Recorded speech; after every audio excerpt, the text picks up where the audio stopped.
presented by Sensodyne। Tripathi ji, मूल बात नपना एक ही हो सकता, ना तो कांग्रेस के दफ्तर से जारी विज्ञप्ति, न भाजपा के दफ्तर से, न सपा न बसपा के दफ्तर से जारी विज्ञप्ति से तो प्रदेश का फैसला नहीं हो सकता क्या? क्योंकि सबको अपना लड़का अच्छा लगता है। फिर कांग्रेस तो कहेगी राहुल गांधी आएंगे, नई रोशनी लाएंगे, स्वाभाविक कहना चाहिए। सपा कहेगी अखिलेश जी आएंगे, वो नई रोशनी लाएंगे, भाजपा कही रही, उसमें बहस नहीं।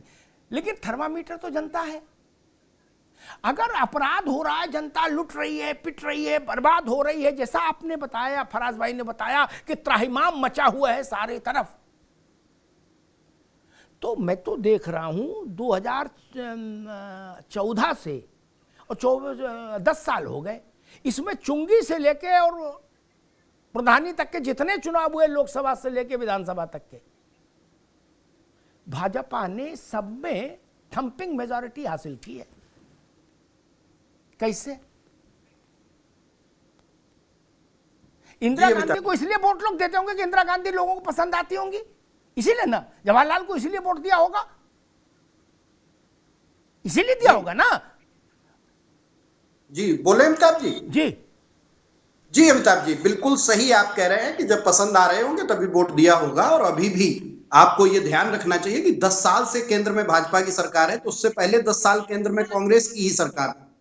इसमें कोई बहुत बड़े आश्चर्य की बात नहीं है कि 2009 में भाजपा ने भी सब ताकत लगा ली थी, लेकिन उसके बाद भी 14 तक हमारी सरकार थी। लेकिन जो बात आज अपराध के आंकड़ों की आप कह रहे हैं, उस सरकार में भी अंतर है। त्रिपाठी भाई आप बोल लो, फिर हम बता देंगे। उसमें भी टेक्निकली अंतर है, 10-10 साल वाले में भी। अमिताभ जी, अभी जितनी भी भाई ने खबरें बताई है, जो मैं बता रहा, वो तो जितने नाम में, जैसे अभी आलोक जी ने नहीं स्वीकार किया कि धनंजय सिंह या ब्रजेश सिंह या अजय मिश्रा टेनी या राजा भैया, ये लोग संगठित अपराधी तो है नहीं, ये संत प्रकृति के व्यक्ति हैं। और इसलिए योगी आदित्यनाथ के राज में ये घूम रहे हैं। और ब्रजेश सिंह की पत्नी जीतने के बाद योगी जी को धन्यवाद दे देती हैं। संत प्रकृति के लोगों का सम्मान भारतीय जनता पार्टी बहुत करती है। ब्रजभूषण शरण सिंह का भी आपने उदाहरण दिया, क्या क्या नहीं हुआ, उसके बाद भी उनका आदमी इतनी ताकत से जीत के आया। वो तो जब खिलाड़ियों ने अपने जूते उतार के रख दिए और जब इतना सर के ऊपर पानी चला गया, क्या पानी ऊपर चला गया कि भैया त्रिपाठी जी, अगर मान लीजिए भंग नहीं करते तो क्या होता? कुछ नहीं होता। जनता क्या होने? एक मिनट इसी पर रुक जाओ पहले। अगर मान लीजिए खेल मंत्रालय भंग नहीं करता तो क्या होता? देश गुलाम हो जाता। होता। अभी 3 आग लग जाती। क्या होता? क्या होता? कुछ नहीं होता। नहीं, सब कुछ होता है अमिताभ जी, ये तो गलत फहमी में है। नहीं, ये आप जैसा पत्रकार कहे तो मुझे शर्म आती है कि कुछ नहीं होता। हम उसका कारण बताएंगे। उतार के रख दिए हैं। हाँ, ठीक है। उसके बाद कुछ नहीं होता, हम बता रहे हैं। ठीक है, तुम्हारी अब रुक जाओ, एक मिनट रुकिए, अब रुकना होगा। सतपाल मलिक ने कहा, एक मिनट, अभी रुकना होगा। वो सतपाल मलिक जिनका इंटरव्यू करने राहुल गांधी जैसा आदमी गया, उन सतपाल मलिक ने कहा था राजस्थान चुनाव से पहले, भाजपा वालों को जूते मार मार के भगाएंगे राजस्थान के लोग। बोले जी क्यों? बोले खिलाड़ियों का अपमान कितना किया। अच्छा जी, ठीक है। मुझे लगा सतपाल जी पुराने आदमी हैं, जमीन की नब्ज जानते होंगे। क्या राहुल गांधी इंटरव्यू करने गए तो ये राहुल गांधी ने भी परखा होगा कि आदमी जेन्युइन है कि नहीं? क्या हुआ? मेरे लिए नपना वोट है, बाकी सब चीजें मेरे लिए बहुत सतही हैं। मेरे लिए जनता ही जनार्दन है, उसी का वोट मेरे लिए शिरोधार्य है। वहीं से मैं अभिप्राय ग्रहण करता हूं देश क्या सोच रहा है। झंझनाहट से जल्द आराम पाएं। सेंसोडाइन रैपिड रिलीफ के साथ। अभी मैं ठंडा खाती थी, जैसे कि आइसक्रीम, मुझे एक झंझनाहट सी महसूस होती थी। ये बढ़ती जा रही थी ये प्रॉब्लम। पहले ठंडे से शुरू हुई, फिर गर्म खाने से हो रही थी, तब जाके मैंने डेंटिस्ट को दिखाया। उन्होंने कहा कि आप सेंसोडाइन यूज कीजिए। अब मुझे फ्रिज से कुछ ठंडा निकाल के खाना हो तो मुझे दोबारा सोचना नहीं पड़ता है। राघवेंद्र द्विवेदी जी, क्या लोकतंत्र में वोट के अलावा कोई दूसरा थर्मामीटर हो सकता है? त्रिपाठी जी 10 साल उनकी भी सरकार रही, तो वो सरकारें चलती कैसे थी? आदरणीय नरेंद्र मोदी जी की सरकार और मनमोहन जी की जो 2 कार्यकाल रही, आप छोटे बालक से भी पूछेंगे तो वो कहेंगे की सारी फाइलें जो है सोनिया जी के यहाँ जाती थी और सोनिया जी के द्वारा, और बहुत छोटी सी बात है, किसी बच्चे से भी पूछ लेंगे कि आज इंडिया, भारत किस लेवल पर विश्व में है और उस जमाने में किस लेवल पर हुआ करता था। नरेंद्र मोदी जी का डंका पूरे विश्व में जिस तरह बज रहा है, मुझे लगता है कि उस सरकारों में उन प्रधानमंत्रियों के डंका बज रहे थे। देखिए, कोई भी पार्टी होती है तो वो चुनाव लड़ने के लिए बनती है और हर पार्टी अपनी संभावनाओं की तलाश चुनाव में करती है। ये चाहती है कि अधिक से अधिक लोगों तक मैं अपनी बात को पहुंचा दूं और लोगों के दिल में छाप छोड़ दूं कि मैं आपके लिए अच्छा एजेंसी हूं, जिसके नाम पे वो आपको वोट देते। 2012 से 17 तक पूर्ण बहुमत की सरकार के बाद भी आपको कौन सी ऐसी कमेटी की राहुल गांधी जी के साथ गठबंधन करना पड़ा? कौन सा फैक्टर आपने नहीं छोड़े? यूपी के दो लड़के, बुआ बबुआ, बहुत बड़ा स्लोगन लड़ सकती हूँ 2022 में, हुआ क्या लड़ी लड़की? आप देखिए, तो जो पार्टी लगातार चुनाव हार रही है, समाजवादी पार्टी लगातार 14 हारी, 17 हारी, 19 हारी, 22 हारी, नगर पालिका, नगर पंचायत का तो बात ही नहीं बता रहा हूँ, जो मुख्य चुनाव है वो सारे चुनाव हारी और 65 सीट तक घोषणा कर दी बिना अलायंस के, बिना इंडिया गठबंधन के घोषणा के। ये करता 65। ठीक है राघवेंद्र बाबू, ठीक है राघवेंद्र बाबू, आप रुकना होगा। मैं फराज भाई से एक सवाल लूंगा, फिर आलोक जी के पास जाऊंगा। फराज भाई, मैं वही बुनियादी सवाल पर टिका हूं, लोकतंत्र में जनादेश से बड़ा कोई पवित्र चीज और हो सकती है क्या? उसके अलावा कोई थर्मामीटर, एक सेकंड, उसके अलावा कोई थर्मामीटर हो सकता है? मैं कह रहा हूं सारी पार्टी के लोग अपने अपने कार्यालयों में सारे नेताओं प्रवक्ताओं को बैठा लें और दिन भर कुछ बुलवाए, उससे कोई नतीजा निकलेगा नहीं। सब एक दूसरे की बातें काटोगे। हम तो नतीजा जनता से ही समझेंगे ना। भाजपा वाले कहेंगे कि सपा वाले खराब है, सपा वाले कहेंगे भाजपा वाले खराब है, यही ना। लेकिन मैं तो देखूंगा जनता क्या कह रही है, कौन खराब है कौन अच्छा है। कित भाई साहब, इसमें तो मुझे लगता है कोई गलत बात नहीं है। अमिताभ जी, बिल्कुल गलत बात नहीं। अब मैं बोलूं जी, पहले तो मैं राघवेंद्र जी का जवाब दे दूं। 2022 में हम लोग बहुत पास से हम लोग सरकार नहीं बना पाए, लेकिन उस समय कुछ पनौती हमारे साथ ऐसी लगी हुई थी कि जिनकी वजह से जो है अमिताभ जी, वो पनौती जब घोसी में जाती हैं तो बेचारे भारतीय जनता पार्टी वाले हार जाते हैं। तो अब इसका क्या किया जाए बताइए? पनौती से अब पीछे छूटा है तो हम लोग अमिताभ जी का जवाब देंगे 2024 में। उसी पनौती का देन उसी पनौती का देन है। आप पश्चिम में जो आपकी स्थिति है, राघवेंद्र उनकी बात आ जाने, राघवेंद्र अभी उनकी बात आ जाने, अभी केवल फराज साहब की बात। राघवेंद्र जी रुकिए, जी फराज साहब। अमिताभ जी, हमने राघवेंद्र जी और उनकी पार्टी और माननीय ओम प्रकाश राजभर जी के लिए कुछ नहीं कहा है। ये अपने ऊपर काहे ले गए कि हम इनको पनौती कह रहे हैं? अच्छा, दूसरी बात, राघवेंद्र जी को मेरी एक छोटी सी अपील है कि थोड़ा सा अभी समाजवादी पार्टी के लिए और इंडिया गठबंधन के लिए सॉफ्ट रहें, क्योंकि धनक करके ये 2024 से आपके पास कलम और कागज नोट कर लीजिएगा कहीं, अमिताभ जी आप नोट कर लीजिएगा, ब्रेकिंग न्यूज में चला दीजिएगा कि माननीय मुख्यमंत्री जी इनको मंत्री उत्तर प्रदेश में नहीं बनाने जा रहे हैं और थाली में लौट के फिर ये इधर आ जाएंगे। तो इनको बेसिकली सॉफ्ट रहना चाहिए थोड़ा, क्योंकि आखिर में शरण हम ही देंगे इनको। अमिताभ जी, पहली बात। दूसरी बात जो आप कह रहे थे कि सच बात है कि लोकतंत्र का सम्मान करना चाहिए। जो इलेक्शन जीता, जनता ने उसको चुना, हम उसको मानते हैं।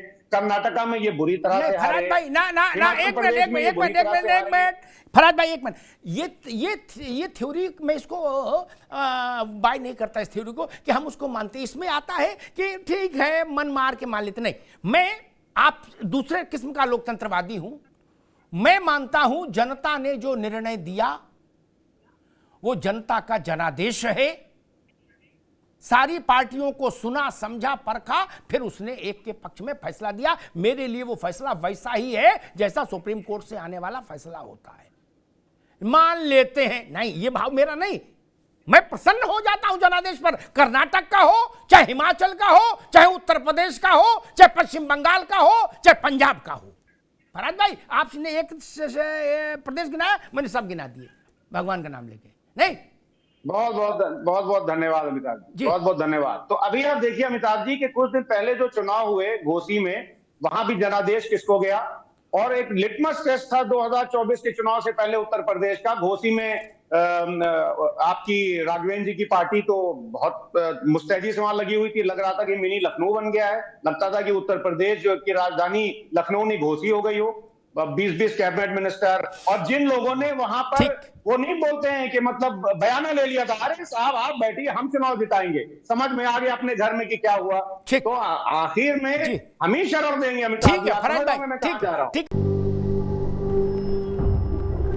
झंझनाहट से जल्द आराम पाएं सेंसोडाइन रैपिड रिलीफ के साथ। अभी मैं ठंडा खाती थी जैसे कि आइसक्रीम, मुझे एक झंझनाहट सी महसूस होती थी। ये बढ़ती जा रही थी ये प्रॉब्लम, पहले ठंडे से शुरू हुई, फिर गर्म खाने से हो रही थी, तब जाके मैंने डेंटिस्ट को दिखाया। उन्होंने कहा कि आप सेंसोडाइन यूज कीजिए, अब मुझे फ्रिज से कुछ ठंडा निकाल के खाना हो तो मुझे दोबारा सोचना नहीं पड़ता। मैं आलोक वर्मा जी के पास चलूंगा लेकिन एक बात फराज भाई से भी कहूंगा और कांग्रेस से भी, मायावती जी पुरानी नेता हैं, काशी राम जी ने उनकी ट्रेनिंग दी है, उनकी सब बातों से मैं सहमत नहीं होता, लेकिन अभी पिछले दिनों उन्होंने एक बात कही, मैं कांग्रेस से भी कहूँगा, राहुल जी से भी और अखिलेश जी दोनों के लिए, उन्होंने कहा विपक्षी शिविर के नेता एक दूसरे के बारे में बोलने से पहले संयम बरतें, पता नहीं चुनाव परिणाम के बाद किसके घर टेलीफोन करना पड़े कि मैं बुके लेके आना चाहता हूं, या किसी को ये कहना पड़े कि मैं वो सीताफल वाली आइसक्रीम लेके आना चाहता हूं। क्या अरे यही तो मैं बता दिया, ये देख लीजिएगा बड़े दलों को ना फराज बाबू, एक मिनट, मैं कोई हल्की बात नहीं कहता, और इतनी समझ मुझे है कि क्या बोलूंगा तो कहां पकड़ा जाऊंगा। उन्होंने उसमें नाम भी लिया, राजभर का नहीं, उन्होंने कहा खास तौर पर समाजवादी पार्टी से मैं कहूंगी कि उसको ख्याल रखना चाहिए। क्या ये आइसक्रीम मैंने किसके लिए बोली? राजभर थोड़ी ना आइसक्रीम खरीदना जानते हैं, कोई ले गया होगा लखनऊ में आइसक्रीम, मैं तो नाम ही पहली बार सुना कि ससुर सीताफल की भी आइसक्रीम होती है। काशी फल जो भी फल हो भैया, मैं जानू, मैं 5 रुपया कुल भी खरीद लूं उतने बहुत है। मैंने बाद में पूछा बहन जी क्या ये क्या बवाल है, नया शौक है, ले गए थे ना। इसलिए हम सब लोग सद्भाव से रहो। ये भारत का लोकतंत्र कैसी करवट ले ले क्या पता, किसके घर जाना पड़े, मत्था टेकना पड़े, को दादा हैं क्या, जलेबी लाए थे और नेत्राम कचौड़ी थी, सोचा नाश्ता दादा करा दें, क्या पता भैया, फिर दादा पता लगा दरवाजा नहीं खोलेंगे। उत्तर प्रदेश में हो चुका, आ रहे हैं आलोक बाबू, आनंद का विषय है आज, क्या क्रिसमस है, काय को झगड़ा करें। उत्तर प्रदेश ने एक दृश्य देखा, 2 सबसे बड़े नेता अपने अपने दलों के एक दूसरे से एक के यहां मिलने गए, दूसरे ये टाइम पहले से तय था, वो टाइम पर पहुंचे। एक बीच के व्यक्ति थे, वो लखनऊ के कारोबारी भी हैं और अब भाजपा में हैं, उस वक्त भाजपा में नहीं थे, राज्यसभा के सदस्य भी हैं, मेरे ख्याल सब समझ गए होंगे, त्रिपाठी समझ गए हो तो मुस्कुरा तो दिया करो। तो वो भी थे कार में, बहन जी ने जानबूझ के 11 मिनट तक दरवाजा नहीं खोला, समझिए, और अंदर से खबर ले रही कि सारे मीडिया वाले ANI वगैरह आ गए, सब शूट हो गया, चल गया, आज तक से लेके कल तक सब पे चल गया कि साहब गेट पे दरवाजा नहीं खुला। फिर 11 मिनट बाद उनने खोला, बोलो जय श्री राम। त्रिपाठी जी किद भाई साहब गलत बोला हूं तो टोक दो भैया। क्या 11 मिनट बाद वो 16 फुट का दरवाजा एक पल्ला चर करके थोड़ा खुला, क्या बोले अब अंदर जाइए। और हमने तो एक दृश्य ये भी देखा था कि त्रिपाठी जी एक आपके लिए भी किस्सा याद आ गया, प्रतिभा देवी सिंह पाटिल, आलोक बाबू ये किस्से बड़े कीमती हैं, गूगल में नहीं मिलेंगे। प्रतिभा देवी सिंह पाटिल का नाम तय किया मिसेस गांधी ने, बसपा से समर्थन लेना था। क्या मिसेस गांधी ने कहा मैं आना चाहती हूं मायावती जी की, मायावती जी ने कहा ठीक है आ जाइए। क्या पोर्टिको में नहीं आई थी मायावती जी, क्या मिसेस गांधी बुके लेके उतरी, अंदर गई, उस कमरे में जहां मायावती जी थी वहां वो पहुंची, तब उन्होंने कहा ठीक है आइए बैठिए। क्या इसलिए मैं कहता हूं बाबू धीरे धीरे चल, पता नहीं कौन सा मौसम का बर्फबारी हो जाए, इसलिए कहा। खैर आनंद की बात है। आलोक वर्मा जी विपक्ष के हमले आपने सुने, वो कह रहे कि भाई आप अपने वाले जो लोग हैं उन पर सख्ती नहीं कर रहे, जो दूसरे वालों के बाहुबली हैं उनको लपेट रहे हो। मैं तो अमिताभ भाई फराज भाई को सुन रहा था, जी बड़े गुरूर से कह रहे थे शरण देंगे हम। 2017 में इन्होंने त्रिपाठी जी को शरण दी। राहुल गांधी जी बेचारे खाट सभा लेकर के निकले हुए थे। प्रशांत किशोर को भी बुला लाए थे दिल्ली से कि आओ भैया उत्तर प्रदेश में थोड़ा आपको जिता दो, कुछ रास्ता बना दो। अखिलेश यादव पनौती बन के पहुंच गए राहुल गांधी जी के पास। 2 लड़कों की जोड़ी निकली, क्या हालात हुए आपको बताने की जरूरत नहीं है। 2019 में यही फराज भाई पहुंच गए मायावती जी के पास कि हाथी पे साइकिल साथ दोनों साथ साथ चलेंगे। कुल मिला के 15 सीटों पर पहुंच गए। अभी कुछ दिन पहले राजभर के साथ 2022 के इलेक्शन में भी पहुंच गए। बड़े दलों से काम नहीं बना, त्रिपाठी जी मायावती जी से कोई काम नहीं बन रहा है, छोटे दलों के साथ आएंगे, राजभर जी के साथ आएंगे। राजभर जी ने तो अपना वोट ट्रांसफर कर दिया, समाजवादी पार्टी का हाल बिगड़ गया, बताने की जरूरत नहीं किया। तो आप तो भाई पनौती हैं उत्तर प्रदेश की राजनीति में। आप छोटे छोटे आंकड़े, कुछ खत के पुर्जे कुछ उड़ा रहे थे, आप पता नहीं कहां से कौन सी चिप लेकर के आ रहे थे। सवाल ये नहीं है फराज भाई कि किसी छोटे से जनपद में, किसी छोटे से इलाके में कौन सा अपराध हुआ। निश्चित रूप से अपराध होंगे, बिल्कुल कोई भी सरकार होगी बिल्कुल खत्म नहीं कर पाएगी। कोई किसी का किसी से वैमनस्य होगा, किसी की किसी से रंजिश होगी, लेकिन क्या हम डर बैठा पाते हैं कि नहीं बैठा पाते उस अपराधी के मन में, ये बहुत बड़ा सवाल है।